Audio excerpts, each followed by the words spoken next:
Do you have faith that you can jump and figure things out and make it happen? Or are you fear-based and you think that this life is a dress rehearsal? Welcome to Multifamily Insights. I'm your host, John Casman, and I want to thank you for joining us for another great episode. If you're loving this show, getting great value out of it, just leave us an honest rating and review. We'd love to hear from you and figure out how we make this work harder for your investing goals. If this is your first time listening, well, make sure you hit that subscribe button so you don't miss an episode. We've got a special show today. We're going to be talking to Ray Higdon. The real estate landscape is changing, and you need to be prepared to take advantage of the emerging opportunities. That's why you should join me and other top real estate investors for the Midwest Real Estate Networking Summit, May 6th and 7th in Chicago. Now, you want to build the connections and partnerships that will help you scale your portfolio. Guest speakers include Jay Papasan, author of the #1 best-selling book, The One Thing; Ray Higdon, network marketing expert and author of Freakishly Effective Leadership for Network Marketers; and Tarl Yarber, Bigger Pockets contributor and the CEO of Fixated Real Estate. Now, join us for the Midwest Real Estate Networking Summit on May 6th and 7th in Chicago. Tickets are available right now at MidwestRESummit.com.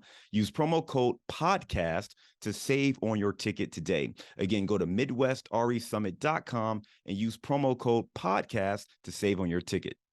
Now, Ray Higdon is a best-selling author, coach, high-energy speaker, and philanthropist. Now, he went from foreclosure to a multi-million-dollar success in just a few short years.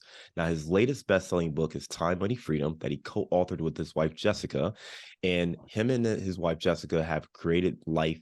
They're focused on creating the life you always dreamed of, including very specific action steps you need to get there. The Higdon Group reality show, Play to Win, was released in October 2020. And Ray is going to talk about all this and more. Let's welcome to the show, Ray Higdon. Hey, what's going on? Hey, Ray, thanks for being a guest on the show today. Listen, I went over your bio at a very, very high level. Why don't you take 2 minutes and fill in some of those gaps? Yeah. So, I'm someone that I'd worked my way up to a pretty high paying salary in the corporate world, just to kind of realize that that's not what I wanted to do. And I envied my entrepreneur friends that were, had, time freedom and didn't have to ask for permission to take their kid to the dentist. And so I left that career, which I'd been working for, I think, 7 years at that point. And, most people thought that I was an idiot for doing that, because what are you going to do for the benefits? And so I jumped into real estate and was doing, multifamily rental units and flipping homes and doing different things. And although that didn't end up being, where I stayed, I did that for several years before building our coaching and training business. And that's what my wife and I have been doing for the last 14 years. And now we're actually, these last few years, we've actually been getting back into real estate. But yeah, it's been a great journey of, speaking all over the world, of, spending time with some, just incredible individuals and raising money for great causes. And so I'm just very grateful that I didn't listen to the people around me and didn't stay in a job that I didn't really like, and decided to, take the leap into being an entrepreneur and doing my own thing. Right. It's interesting because, so many people go through that. And many of our listeners, the thing that excites them about real estate and multifamily is being able to get that time freedom, right? Being able to take their life, Yeah. not having to ask permission to take their kids to the dentist, and having that lifestyle flexibility and control that so many people are looking for. As I listened to your story, you talked about, working in corporate America for 7 years, realizing you wanted to transition, started focusing on real estate and real estate investing. But ultimately, that wasn't the thing. You ended up pivoting and focusing a little bit more on speaking and coaching. And then ultimately, you kind of came back around to real estate. Talk to us about, one, that transition when you left kind of that corporate W-2 job and people are telling you you're making a huge mistake. Why were you confident in the steps that you were going to take next? And then how did you make that transition from building your real estate portfolio ultimately to the speaking and coaching space? Yeah. So,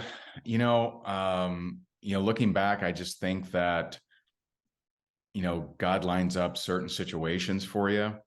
And there was a conversation that I heard when I was 18 years old. So when I was 18, I had been running in a bad crowd, and I was bad. It wasn't like I was the angel, right? So we were just in a bad crowd and doing dumb things.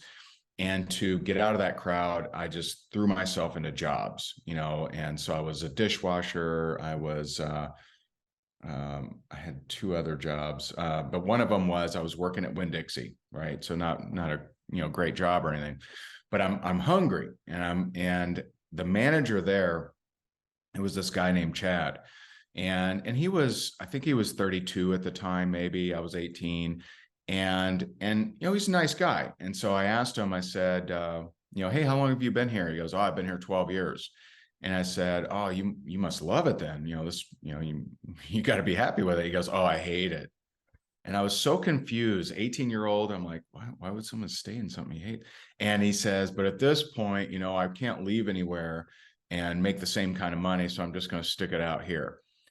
And that stuck with me my entire life. I'm so grateful for that conversation, because any time in my career that I felt that way, it was time to make a move. And so, I had made several jumps in my career that other people thought were kind of, like, that's strange. You just got this great government job. Like, why'd you leave that? But that conversation kept coming up because I vowed to not be that person. Now, interesting side note to that is about maybe 5 years ago, my wife and I were featured in the local newspaper, which is kind of funny because, I had been on stage with Tony Robbins and Gary Vee and, Robert Kiyosaki and all these amazing individuals. But that's when my mom thought I made it, is the local paper. But what was interesting is I got a reach out from someone on Facebook. It was that guy, Chad. And he's like, hey, man, I don't know if you remember me. I'm like, boy, do I really remember you, man. And he's like, yeah, still here at Winn-Dixie. It still sucks, but man, good for you, bro. I'm like, oh my God. Like he had been there at that point, like, 30 years. He's literally hated it every year. And so that was just such a powerful lesson for me. It stuck with me my entire career. And so that was that. And, I kind of danced around it a little bit.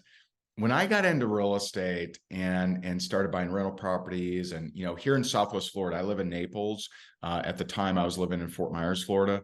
And so we're buying these rental properties, and I think at that point we were the #2 construction area in the country. Just so many permits going up and so much construction, because this was 2005 through like 2008, 9. And when the market changed, I hadn't invested in myself enough to know what the heck to do. And so my partner bailed on me. All our rents went from like 800 to like 500 if you're lucky. And so we just started bleeding very badly, and partner bailed. I'm shoveling all my money into trying to keeping things going. And I just got wiped out. Now, nowadays I know the benefit of investing in myself. And I've dropped over $1 million in mentors and masterminds and coaching. And so that just wouldn't happen like that again. And I'm a better steward of my money. But back then I just didn't know what to do. And so I kind of, started creating online content on social media out of desperation. And it grew into something I never imagined it would. And, now we've had a few Airbnbs, and, we've flipped, several, pieces of real estate over the years. But now we're really focused on building out a multifamily, portfolio again of, Airbnbs and rocking that out. So it's good to be, my excitement for real estate got rekindled last week, because I went to a 2-day real estate event, which I haven't been to one in so long. And I'm like, all right, I'm going to get back into this.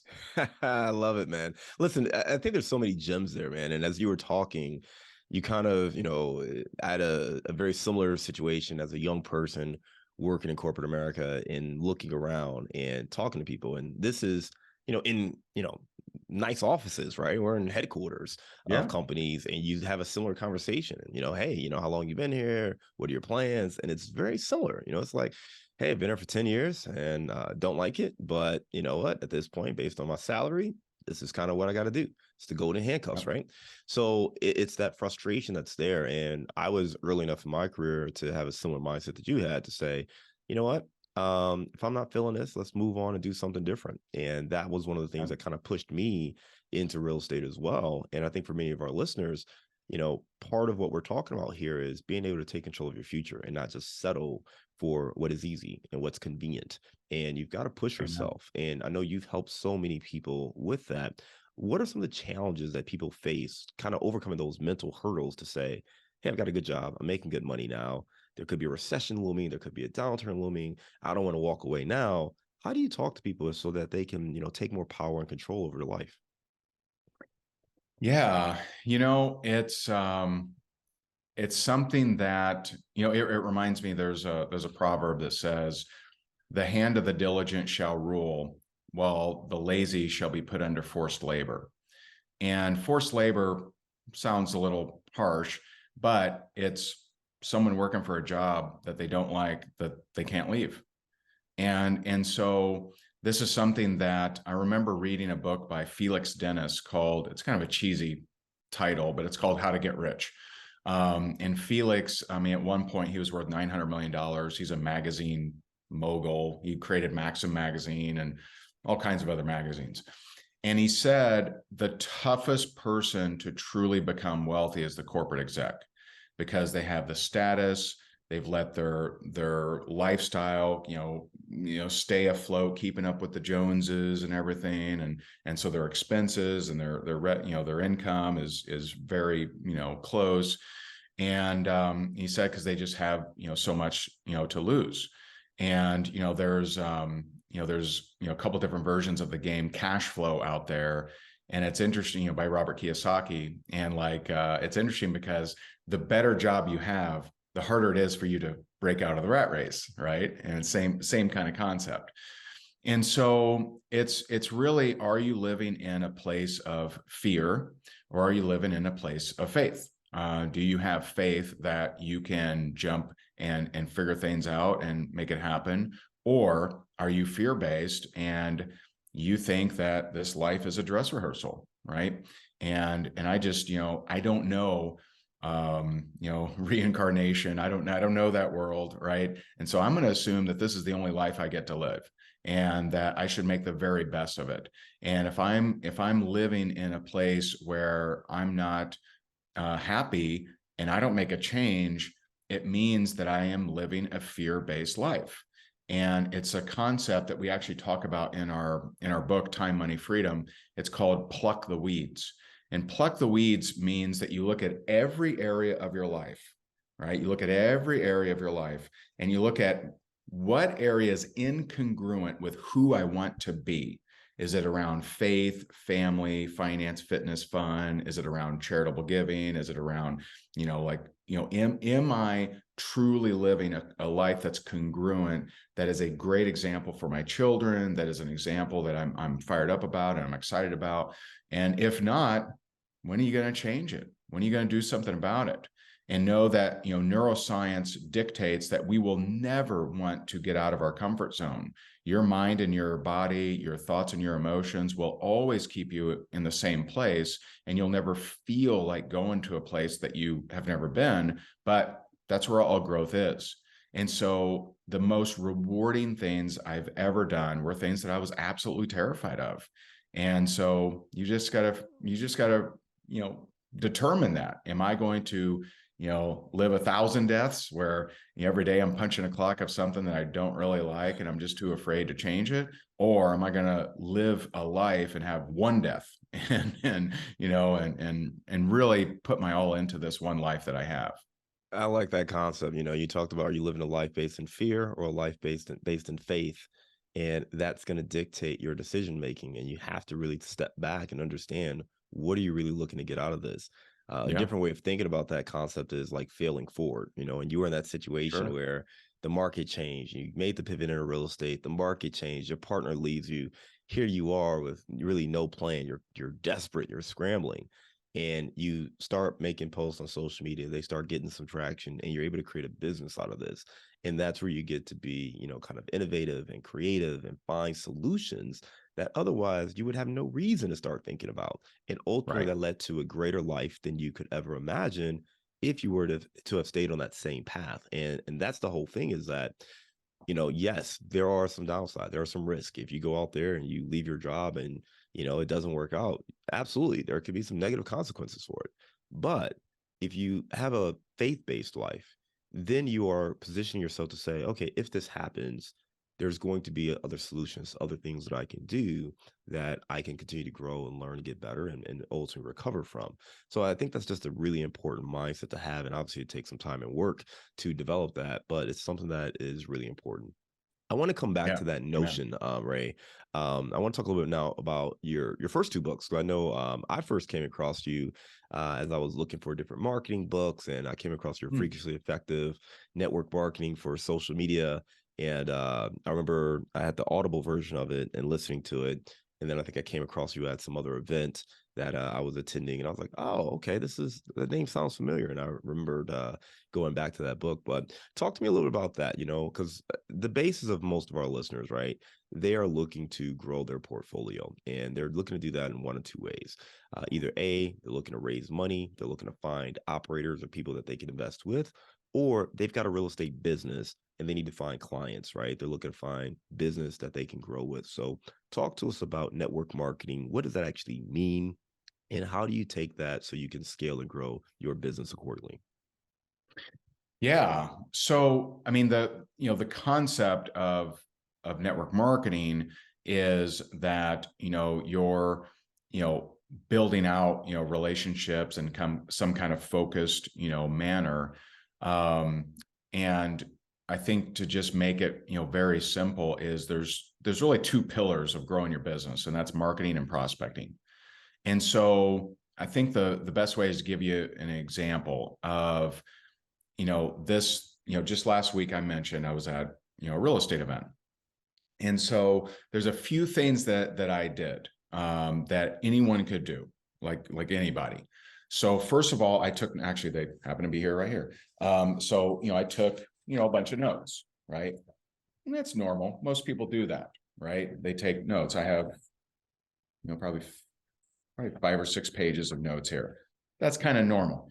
But the different thing that I do that most people don't, they just don't, and it's such an easy add-on, is we teach a concept called ILT: invest, learn, teach.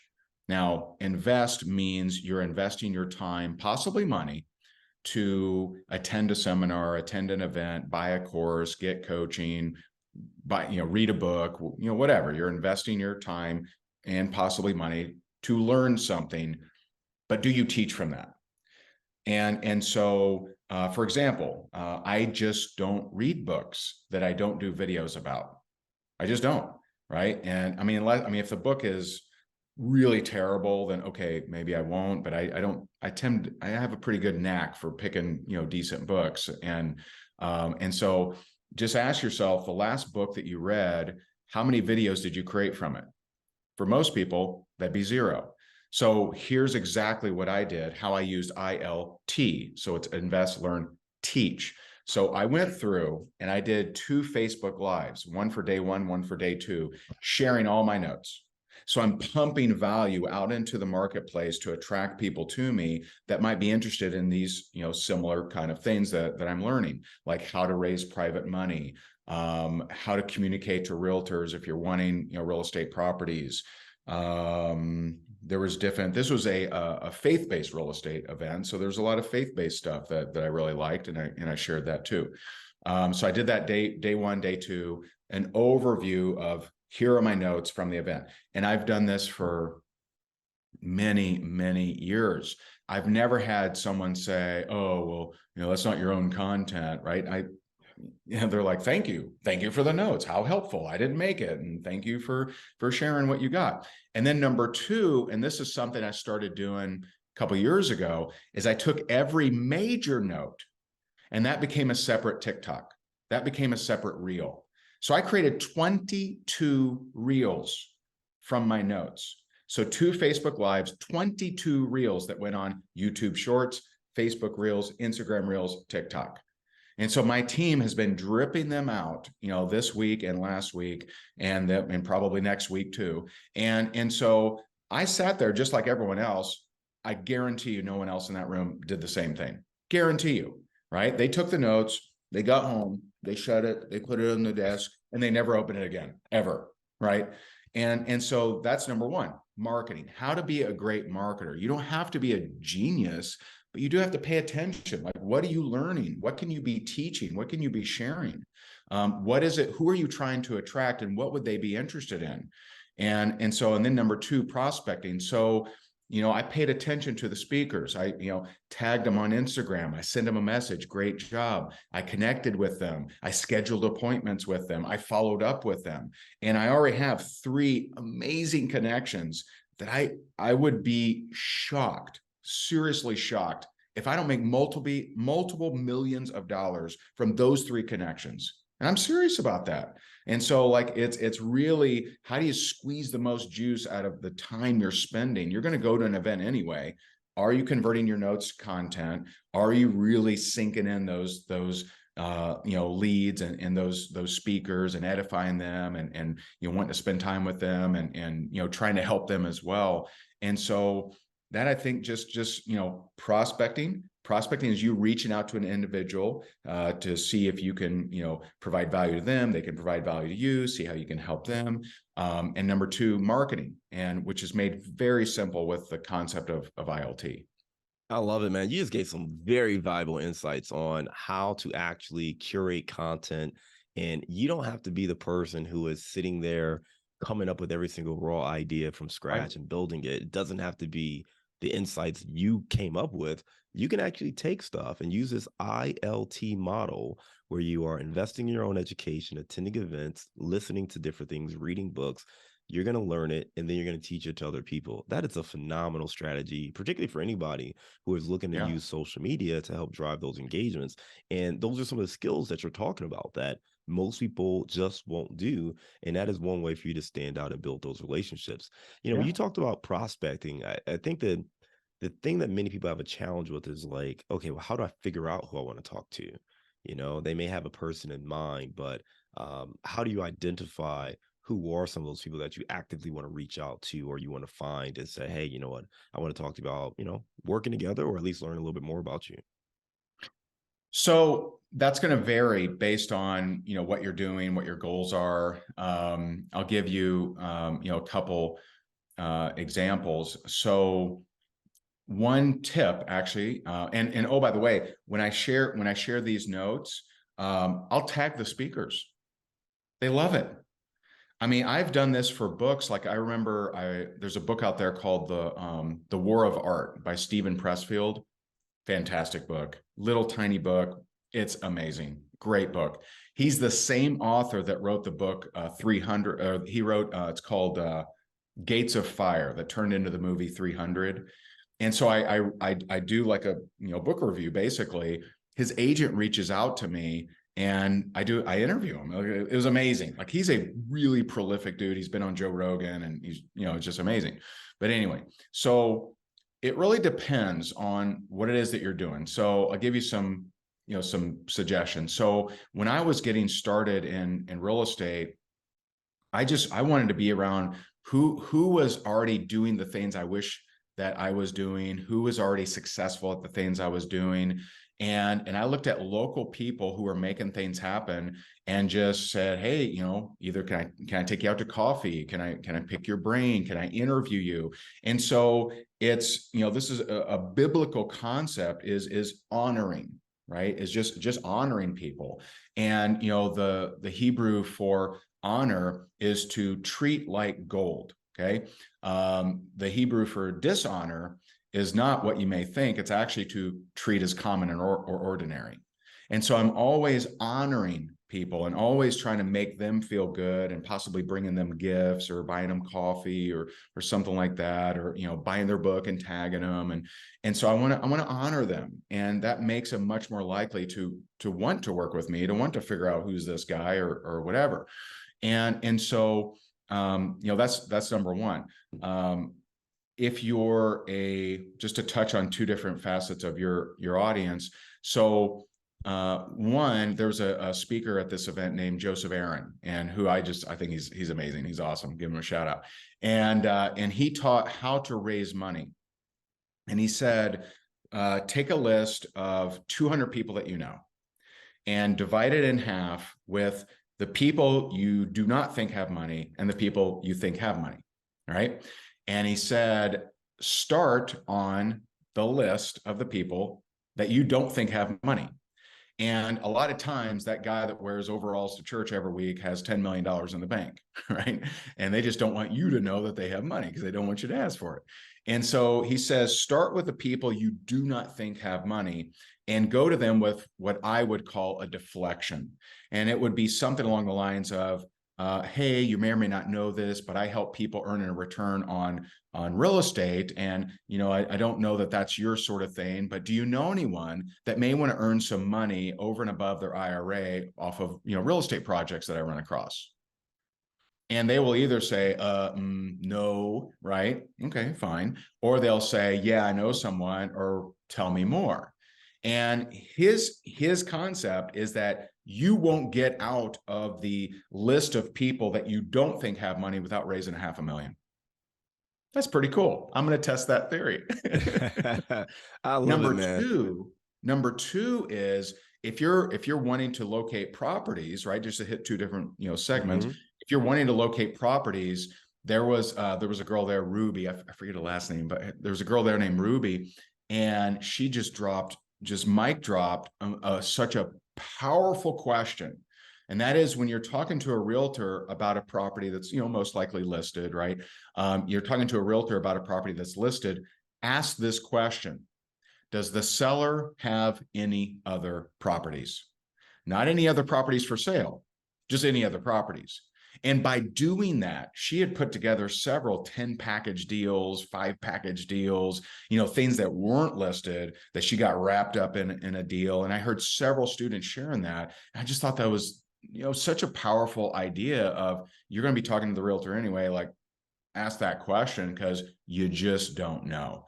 And so, that will help you with, knowing, okay, who should I be talking to? Get out there and don't make assumptions, because the person that you're assuming that something on the MLS just, isn't a good deal. But I mean, 93% of all properties are sold, on the MLS. And so you're thinking it's not a good deal. Well, maybe they have something that's not listed. And then you think that someone in your cell phone doesn't have money. A lot of times they do. A lot of times they surprise you. I've seen it where, someone passes away and they had a crappy car, they had even a crappy house, and some they had millions of dollars in different stocks and bonds and IRAs and things like that. You just don't know. And so don't assume. And the great thing about that strategy of raising money is you get to work out your, nervous Nellies on the people you don't even think have money anyway. Right. And so it's a, pretty cool couple strategies there to get you out of your comfort zone, but also move you toward the goals. Yeah, those are very powerful and practical insights. And again, you're doing it right now, right? You're doing that ILT, right? Invest, learn, That's teach. Right. You're doing it right here with the information you got from that conference. And those are great tips, right? And I think they're very powerful. They're proven. They actually work. And it may seem subtle, but we used to do it on the residential stuff, the 2 to 4 units, but on the larger things, we don't always ask that question. And, I know a lot of people don't always ask that question. Does the seller have any other properties? And I think that is a great question to ask, to see if there's anything else that they may have an interest in selling, where you're not competing with, everyone else on that single asset. Ray, you're going to be speaking at the Midwest Real Estate Networking Summit, May 6th and 7th in Chicago. I'm excited to get you on there. You're going to be dropping gems just like this. But for those folks who, are on the fence and thinking about attending, talk to us a little bit more about kind of just the value you get from attending conferences like this. And just kind of, you mentioned, making some connections that you think will result in multiple millions of dollars for you. But just talk about the value of networking and marketing and attending events like this. Yeah. I mean, it's where, I just look back at all of my major breakthroughs. They've come from learning from others, and a lot of them, like I'm not, I tried the, just study at home, kind of thing. And I've certainly done that, I mean, I've done that to a great degree, but there's just nothing like being in the energy of the room, because you're going to get around people that may not be so easy to get around. And, and you could sit across from someone who's made millions and millions of dollars in exactly what you want to make, and they're going to talk to you. I found that when you go to these events, it's not, people are usually pretty open to sharing with you, advice and giving you, wisdom, and breaking bread with you. And it's just not as so easy if you're reaching out to them on a social media network kind of thing. And so, you want to look at, what if you got that one piece of advice that completely changed your business? And, like for me, my wife is a realtor here in Naples, Florida. And she's done very well with flipping properties and condos and Airbnbs and, and things like that. And I knew that I love coaching and training. I love teaching. I love speaking.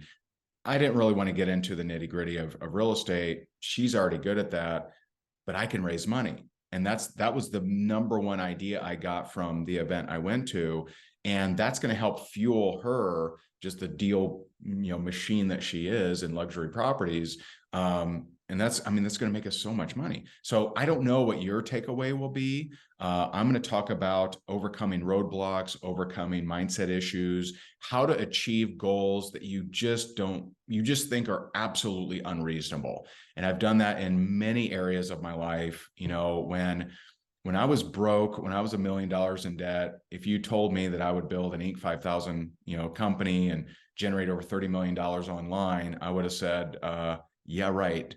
But that's exactly what we've done. And so I want to show people how to have a breakthrough. And I know you have some other amazing speakers as well. And so I would encourage you to really, get out of your comfort zone, get your butt to the event, and take notes like I suggested, so that you can start attracting more people after the event. And you can connect with some of these speakers and, and tag them and, create relationships with them. And you just never know. Maybe you start running your own events, or, maybe you start, getting connected to speakers and speaking at events, whatever your goals are. But I do know it's going to be a powerful event. And I would highly encourage people that if they're resonating with this and everything else that you talk about, that they should come. I love it, Ray. Listen, that event's going to be May 6th and 7th. We'll certainly make sure we link to that in our show notes. Ray, we're going to go to our round of insights. Are you ready? Sure. All right. Give me a failure or an apparent failure that sets you up for later success. Foreclosure and deep debt. I was not a good steward of money. And it made me aware that money just didn't flow in forever, and that I needed to be a better steward of money. Give me a digital or mobile resource you recommend for your business. I tell you, one of the most valuable things, and I think it's free or it's super cheap, is called Boomerang. And Boomerang is something I heard of from Tim Ferriss, and you connect it to your Gmail, and you will be an amazing follow-upper with it, because it'll come back, it boomerangs back to you in 2 days, 4 days, whatever interval you set. And so people know when they're on my email train, they don't get lost. And that's not easy to do without that thing. I love it, man. All right, give me the book you've recommended or gifted the most in the last year.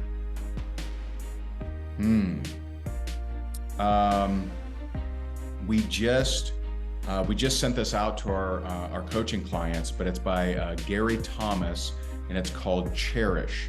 And it's all about how to, it can a man or a woman can read it, but it's how to cherish your spouse, and how to just really, and cherish is such a special word, of just how to just really edify them and just make them feel so honored, and just really improve your marriage. What's a daily habit that helps you stay focused on your goals? Prayer. Every morning when I wake up, the very first thing I do is I read a extremely long list of prayers, from Ephesians to Psalms to, it literally takes me 8 full minutes to read them out loud. And that's just something that just gets me in the zone. It gets me focused on my day, and just very grateful for that. All right. Give me your number one insight to be a successful network marketer. Yeah, I would just say, focus on really providing value. And value, that word's been bandied around and it's been, washed out, I think.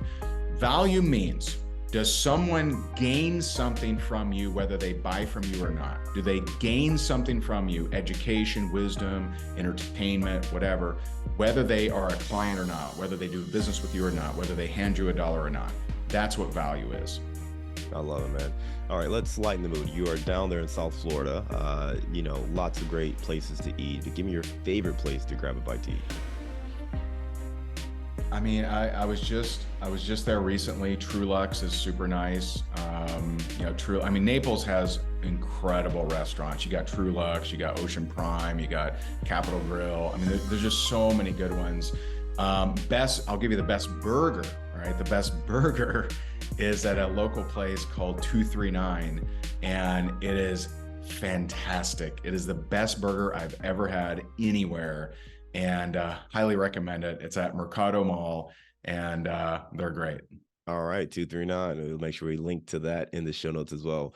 Hey, Ray, listen, you gave us a lot of great information and great insights today. Love hearing your story about, as a young person, realizing corporate America wasn't what you wanted to do, always kind of having that seed planted and being able to pivot even when other people thought it was risky, taking your lumps in the real estate space, pivoting that into, some social media content, and eventually building out this coaching and speaking platform, helping so many other people, making $30 million online. It's incredible. But also talking about this ILT method, which I think is just phenomenal, and it's great value. And it's a great way for all of us to think about what you've done. And by the way, if you just listen to this, why not apply that ILT method for the people in your network right now, right? So just think about all these great insights you just gave us. I want to thank you again. I look forward to seeing you again soon, May 6th and 7th in Chicago for our summit. And can't wait for that, man. But until then, I hope you have a great day, and we look forward to staying in touch. Let's do it.